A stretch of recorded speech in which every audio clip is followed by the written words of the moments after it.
بسم الله الرحمن الرحیم. الحمد لله رب العالمین. عن النبی صلی الله علیه و آله تعرف الی الله تعالی فی الرخاء یعرفک فی الشده.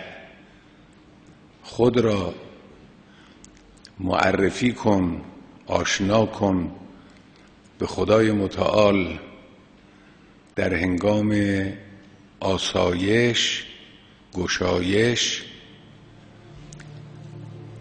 تا اینکه خدای متعال با تو آشنایی کند، تو را بشناسد در هنگام شدت. اینجور نباشد که وقتی شدتی پیش میاد اذا رکبوا فی الفلک دعوا الله مخلصین له الدین فلما انجاهم الی البر اذا هم یشرکون. اینجوری نباشه که در حال شدت و گرفتاری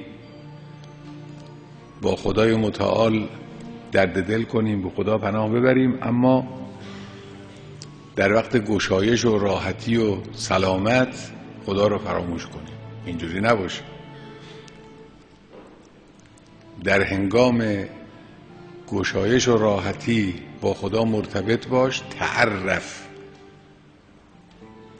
یعنی خودت رو آشنا کن با خدای متعال، خودت رو معرفی کن به خدای متعال، مرتبط باش با خدای متعال، تا اون وقت در هنگام شدت هم خدای متعال تو رو از یاد نبره و ملاحظه و مراعات تو رو بکنه. اذا سألت فاسأل الله. وقتی بنا شد چیزی بطلبی و بخواهی، از خدا بخواه.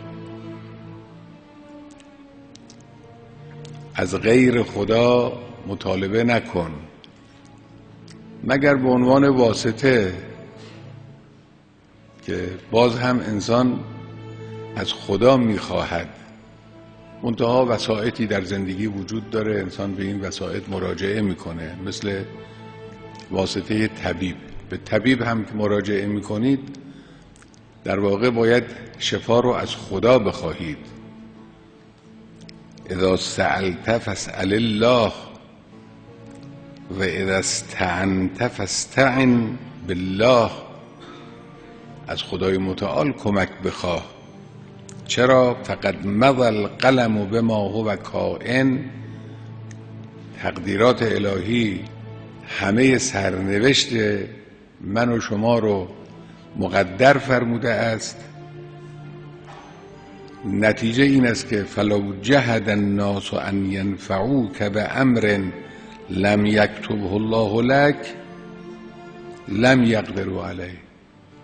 اگر همه دنیا هم جمع بشن خیری به تو بخواهند برسانند که خدا اون خیر رو برای تو ننوشته است و مقدر نفرموده است، نمیتوانند این کار رو بکنن. ولو جهدوا ان یضروک بامر لم یکتبه الله علیک لم یقدروا علیه. نقطه مقابلش هم همینجوره. ضررم بخوان بزنن، اگر همه دنیا، اگر تیغ عالم به جنب از جای نبرد رگی تا نخواهد خدای، تا اراده الهی نباشه نمیشه. خب پس سر و کار با خداست، سر و کار با خداست. از خدا بخواه.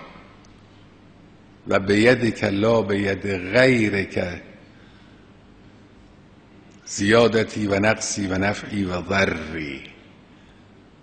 اینجوریه.